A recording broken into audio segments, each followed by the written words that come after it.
Ready? And yes. Right to the camera, say your name. My name is Ali Muhammad.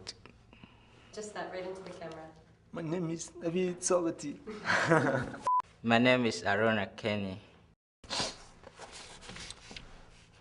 My name is Navid Salvati.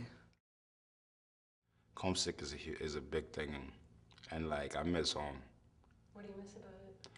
Like, for example, I miss, cause like in America everything is just there for you. I miss that kind of reward, working hard for something and kind of just achieving it. Like for example, when I was little, I used to build kites out of just like bamboo sticks, and the reward was seeing it kind of flying above me when the wind blew, and it was kind of, you get that feeling inside you. It's like, wow, I really did it. But you know what I mean, in America you can just go to Walmart. I was born in the village of Nepo in southern Sudan. I was one of the youngest of 9 brothers and sisters. We grew corn and had chicken and goats. My father was a farmer. He had a very calm voice. That's what I remember. I am told that I am tall like my father, but look more like my mother. My village was happiness. That's what I remember. And Christmas was the best day of the year. When I was 13 years old, my parents asked me to make a promise about leaving Iran. My father said, I have something here. I have a car, I have a farm, I can live here. But I don't want you to be like me. And that's why we are moving. You have to make me a promise to work hard and become something better than me. And I said, okay, father. One morning, a hyena jumped the fence, grabbed a goat by its neck, and jumped back out of the fence. My father said to me, wake up, go get that hyena who stole our goat. So I ran after hyena. I hid behind a tree, and when hyena went, I hit his kidneys with a club and he fell down. My grandmother had told me not to bother hitting them in the head. You can hit them all day in the head and then nothing will happen. But if you hit them in the kidneys, they will die, she said. My father ran over to me with a knife, and he gave me the knife to me. He was afraid of the hyena. Then my father said, kill him. I stabbed the knife into the hyena's stomach. That was the first time I killed a hyena. My mother says I'm getting tall like my father. Back home, even if you're a stranger, you could knock on anybody's door and be like, yo, man, I'm thirsty, I'm hungry, can I just step in? Like, you know what I mean? The common time for like dinner time is 5 o'clock. That's when the sun is about to go down. The sun is still out, so everybody's eating. So I can just walk to anybody's house and knock and be like, can I eat? You don't even gotta say, can I eat? But there's food on the table to tell you, come on, man, come on, eat. You know what I mean? It's more of this like a welcoming thing. Actually, once I graduate, I'm planning on going back home. Like, you know what I mean? I'll use America as like, you know what I mean, my touch base. But definitely I'm just gonna go back home. Cause like, you know what I mean? I guess I am the future, but you know what I mean? I'm just saying it, but I know there's more other people out there just saying that they are the future too. But me, I kinda say I am the future because one day I'm gonna go back and maybe join politics and hope not to get shot in something, you know? I remember everything about that night. It was in the summer of 1992. It was 12:30 a.m. We were all awake. There were men with the big guns who surrounded our house. They looked like they were in the army. My mother said that we were the minority tribe and they were fighting against us, and that is why they were there.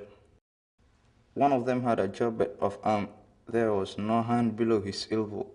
He seemed to be he was the commander, and he was the worst of them. He told everyone to come out of the house and to lay down on the ground. He said, where is the father of this house? My little 3-year-old brother told them that my father was in the outhouse. Then the commander without a hand, without saying anything, shot him. Just like that, without thinking, he was shot and he died. The soldiers went to the outhouse and kicked it down to the ground. The outhouse was up on the rocks, and there was no way he could have escaped from it. Okay. I'll tell you now about the night everything changed. In the morning, there was nothing left, no house, nothing. My older brother, who was 20 at that time, said it was no use. Our parents are probably dead, and we don't want to die here, too. So we got up from the field and started walking. I should rather die ahead, he said. I just want my parents, that's all I remember. From that point on, my life has been one of never getting to say goodbye. Sometimes my brothers would tell stories about them, and when they did, it made me believe that my parents were not dead, like they were here again with us. Once you kind of live through stuff, like you just kind of want to, every day you wake up, you be like, God, man, thank you for giving me another day to wake up, to step, jump in the shower, piss, you know what I mean, brush my teeth and do all that, which is kind of a gift, you know what I mean? Most people don't have it. Last year, when my mother came to Poland High for parents teacher conference, she kissed my cheek and said, "You had trouble in school in Iran. You used to walk with your head down, but now you can hold your head up high. I'm proud of you. That makes me feel very good." No longer after coming to Portland, we had a letter in a mailbox, and in that letter was a photograph.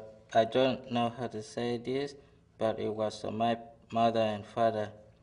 My mother was standing, and my father was sitting in a wheelchair because the soldier shot his leg off. They looked so old. My father's hair was gray, but I remember looking at the photograph for a very long time. I have since talked to my father on the phone in Sudan. His voice is like I remember him, but he has had a hard life. He said he would like to go back to our village someday, but right now I won't let him. All of our happiness was there, and it's still not possible to return. In America, I feel like I'm missing like that sense of community. Back home, it's not all about money. It's like, you know, you get to spend time with your family, friends, and like, you know what I mean, do things together. In America, it's not like that. In America, you gotta always open up your calendar, be like, maybe Saturday, maybe Sunday. Oh, no, actually, I can't do it because I got yoga or something like that. Now I'm 17, and I live on Middle Street in Portland. It's beautiful here, except sometimes in my dreams, coming to America has meant going back again and again in my mind to those stories I'm telling. But I'm done killing hyenas, at least I hope so. I'm almost as tall as my father now, and I have nothing left to prove. We walked down to a neighborhood called KP. I had no idea what KP stands for, but walking down to KP felt like walking back home.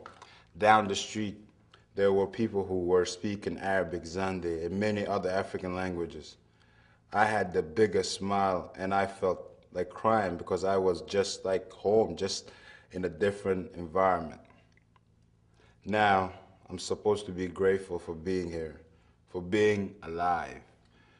But it is not that simple.